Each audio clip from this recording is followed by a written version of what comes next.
Hai, apa kabar?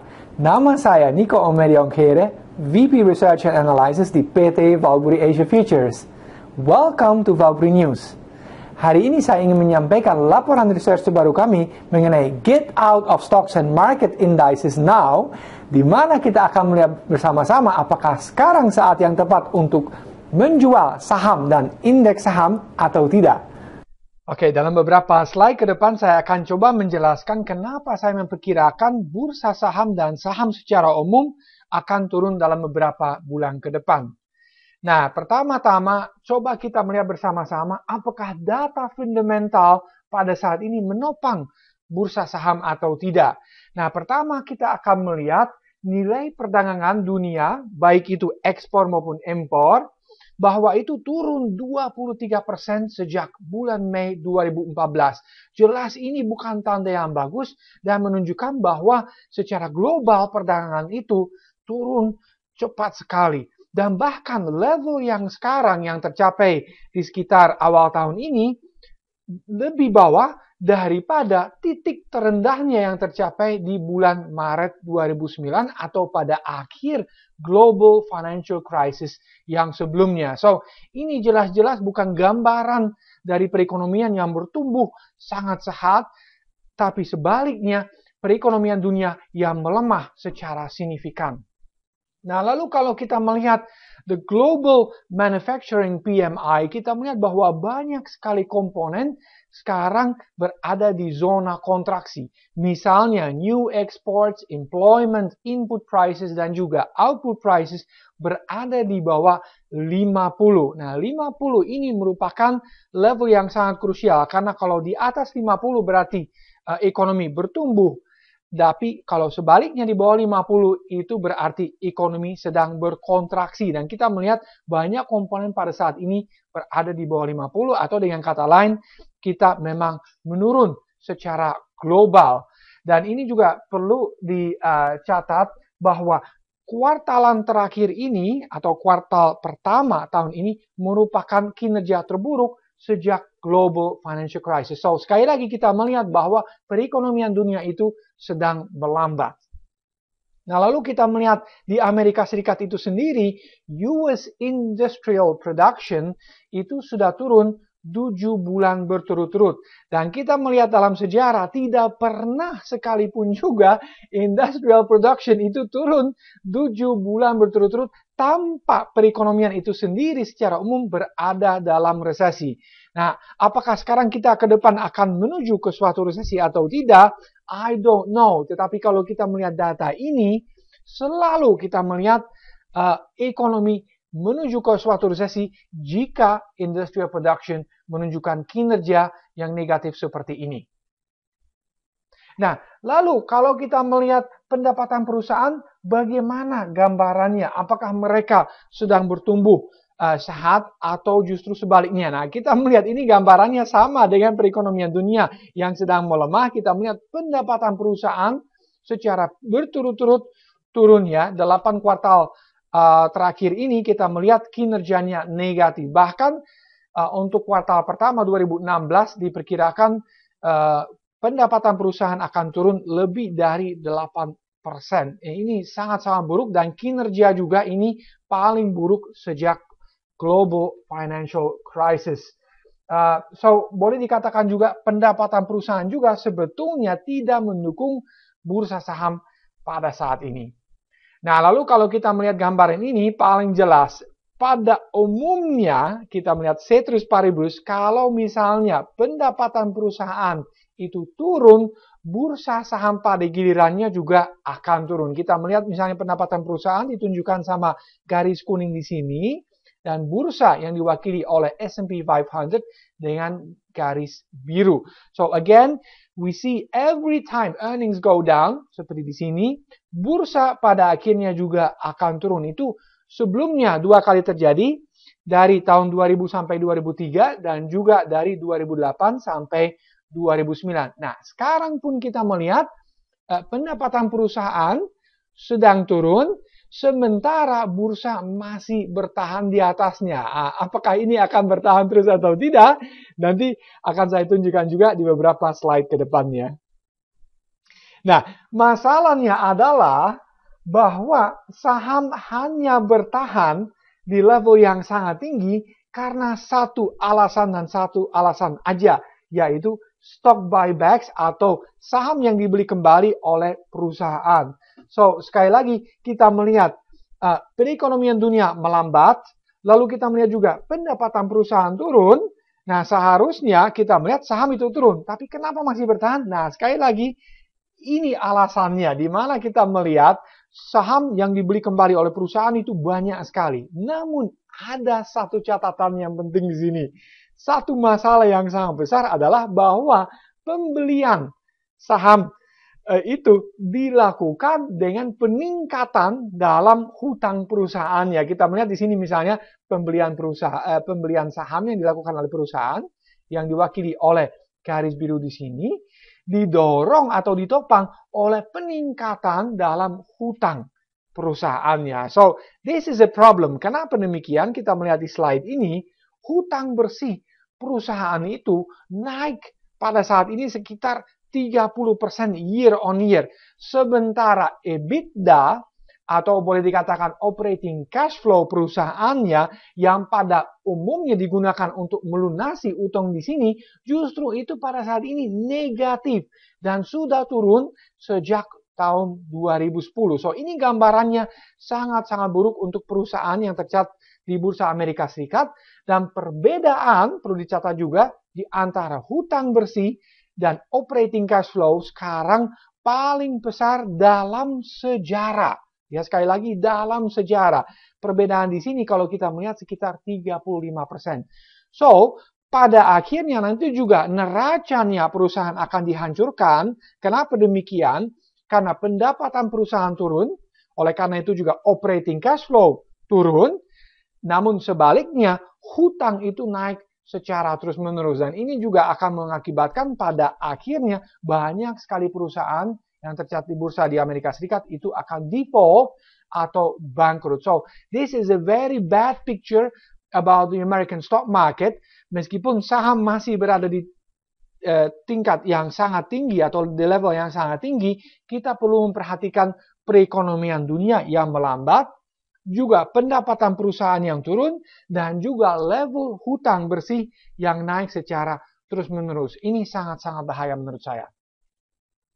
Nah, tentunya faktor ini juga faktor politik perlu diperhatikan karena seperti kita tahu bersama, tahun ini adalah tahun pemilu presiden di Amerika Serikat dan persaingannya akan sangat sengit menurut saya dan sangat menarik juga, mungkin paling menarik sejak Perang Dunia Kedua karena kandidat-kandidat ini yang berlawanan ini sangat berbeda.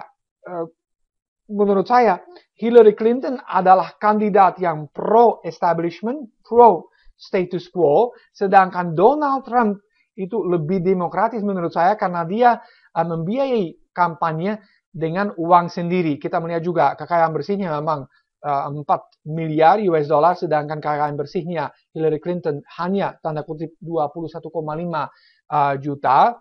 Oleh karena itu juga dia harus mendanai kampanye dengan banyak uang yang diberikan oleh korporasi. Dan dengan demikian juga dikatakan bahwa Hillary Clinton bisa dibeli oleh perusahaan-perusahaan besar dan juga bank-bank besar di Amerika Serikat. Sedangkan Donald Trump lebih independent atau mandiri. So again, faktor ini akan mengakibatkan banyak ketidakpastian dan oleh karena itu juga pelaku pasar akan sangat-sangat hati-hati dalam melangkah ke depannya. Nah, ini juga secara teknikal kita akan melihat beberapa slide ke depan yang sangat menarik menurut saya. Kemarin juga kita melihat kita turun, tapi naik lagi dan hampir mencapai rekor high-nya lagi. So, orang mengatakan, sih, itu hanya koreksi kok, nggak apa-apa. Tetapi, kita melihat sebelumnya, topping proses atau proses di mana kita membentuk puncaknya di bursa itu mirip sekali dengan apa yang terjadi sekarang. Di mana dulu, di sekitar tahun 2000, market itu trading sideways ke sampingnya untuk 18 bulan dalam kisaran sebesar 12,5%. Lalu 2008 proses ini kembali terulang di mana kita melihat market juga trading sideways untuk 18 bulan dalam kisaran yang lebih sempit lagi hanya sebesar 8,8%. Dan sekarang kita melihat market kembali trading sideways untuk 16 bulan dalam kisaran yang sebesar 11%. So, again kita melihat proses ini mirip sekali. So, we have to be very, very careful. Nanti juga akan saya jelaskan, kalau support di sini pecah, kita akan turun sangat-sangat signifikan menurut saya. Lalu juga kita melihat price momentum indicator di sini juga telah memberikan sinyal sell, dan itu pun terjadi pada bear market sebelumnya di 2000 sampai 2003, juga 2008 sampai 2009, dan sekarang pun kita telah mendapatkan sinyal seperti ini. So, be very, very careful. Nah, lalu kita melihat suatu persamaan yang sangat menarik menurut saya, di mana kita membandingkan apa yang terjadi dari Januari sampai April tanggal 19 2016 di atas di sini, dan di bawah kita melihat pergerakan harga saham di Amerika Serikat dari Januari sampai bulan Mei tanggal 19 tahun 2008. Apakah menurut Anda, kalau Anda melihat grafik ini secara kasat mata, apakah itu kira-kira mirip nggak atau sama nggak? It's almost the same. It's unbelievable. Ya, sulit dipercaya tapi hampir sama. Ya.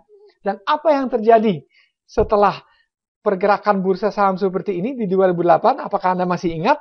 Nah, kita melihat di chart ini. Setelah itu, setelah kita agak mengalami rebound, 10 bulan berikutnya kita turun 52%. So, again, the question is, apakah kita akan mengalami nasib yang sama di bursa saham Amerika Serikat, di mana setelah kita mengalami rebound, dikit kita akan turun secara terus-terusan. We will see, tapi menurut saya konstelasinya terlalu mirip, terlalu sama untuk mencapai hasilnya yang jauh berbeda. Nah, kalau kita melihat lebih jangka pendek lagi, kemarin kita mencapai puncaknya di sekitar pertengahan bulan April, dan masih ingat video yang sebelumnya yang saya buat dengan judulnya Sell Before May and Go Away. Nah, kenapa waktu itu saya mengatakan demikian? Karena saya pikir puncaknya akan tercapai sebelum bulan Mei mulai. Dan kita melihat memang seperti itu, di mana puncaknya tercapai sekitar pertengahan April ya. Nah, sekarang momentumnya sudah mulai turun, kita mengalami koreksi dikit. Lalu pada saat yang kita membuat video ini, ada memang sedikit rebound, bisa terjadi. Tetapi nanti kalau kita memecahkan support di sini di sekitar 2030 untuk S&P 500, kita akan kembali turun. Nah, mungkin sekarang Anda bertanya, turun sampai di berapa? Nah, kita melihat slide berikutnya. Support yang paling penting sekali lagi di S&P 500 adalah 1.800. Kita melihat di sini 1.800 sudah beberapa kali diuji coba sebelumnya, dan kita akan melihat apakah di berikut kalinya kita akan bertahan atau tidaknya. Nah, kalau tidak, target berikutnya adalah di sekitar 1570 yang juga merupakan double top sebelumnya atau puncaknya dari bull market yang bertahan sampai tahun 2000 dan juga bull market sebelumnya yang bertahan sampai 2008. So, this is a logical target berikutnya, dan nanti target berikutnya lagi adalah 1390. But whatever happens, kalau misalnya kita akan kembali masuk ke bear market setelah memecahkan support di 1800, saya pikir bahwa kemungkinan besar, jangan kaget, kita akan kembali ke level terendahnya yang tercapai di bear market sebelumnya, di level yang tercapai Maret 2009 di sekitar 666 ya, atau angka setannya boleh dikatakan ya. So I think this time the bear market is gonna take a long time, it's gonna be very very deep, dan sangat-sangat bahaya kalau misalnya Anda masih lengah dan masih percaya bahwa ini hanya sekedar koreksi saja, tidak akan jauh turun ke bawahnya. So again, be very very careful ke depannya.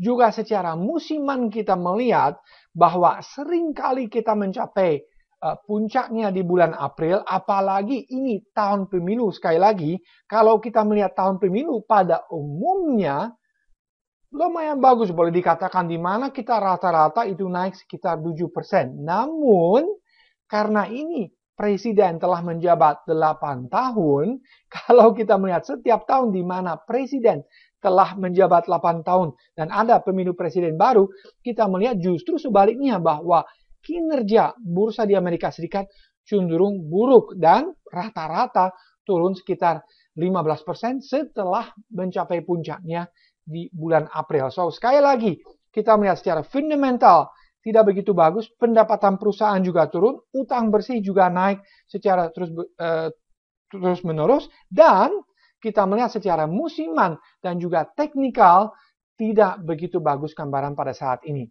Nah, saya ingin mengakhiri presentasi ini dengan suatu peringatan yang diberikan oleh Stanley Druckenmiller. Beliau adalah suatu hedge fund manager yang sangat kaya dan sangat sukses, dan saya selalu dengar apa yang dikatakan sama beliau karena most of the time he is right. Nah, dia mengatakan sesuatu yang sangat menarik di suatu investment conference yang baru saja selesai diselenggarakan di New York. Dia mengatakan, buy gold and get out of the stock market. Belilah emas dan keluar dari bursa saham.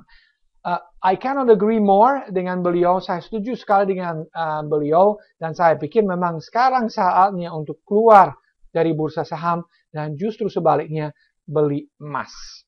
Jadi untuk merangkum kembali, kita melihat bahwa banyak sekali faktor justru menunjukkan bahwa sekarang saat yang tepat untuk menjual saham dan indeks saham. Kenapa demikian? Kita melihat pertama bahwa pertumbuhan ekonomi di seluruh dunia mulai melambat. Baik itu di Amerika Serikat, di Eropa, di Jepang, di China, dan sebagainya. Lalu kita melihat juga bahwa pendapatan perusahaan yang tercatat di bursa saham Amerika Serikat itu juga memburuk secara terus-menerus. Lalu kita melihat juga bahwa utang bersih untuk perusahaan Amerika Serikat itu juga naik banyak sekali terhadap EBITDA atau operating cash flow, sesuatu yang sangat buruk juga. Lalu juga didukung lagi untuk teknikal, kita melihat gambarannya juga tidak terlalu bagus pada saat ini, apalagi juga sekarang kita tahun pemilu di mana kita melihat kalau misalnya presiden menjabat selama 8 tahun, biasanya pada umumnya bursa turun 15%. Untuk semua faktor ini, saya melihat bahwa pada saat ini memang sangat bahaya untuk sangat agresif berinvestasi di bursa saham, dan sebaiknya kita memanfaatkan rebound yang terjadi pada saat ini untuk sell on strength. Sekian dari saya untuk saat ini. Sampai jumpa di video komentar berikutnya.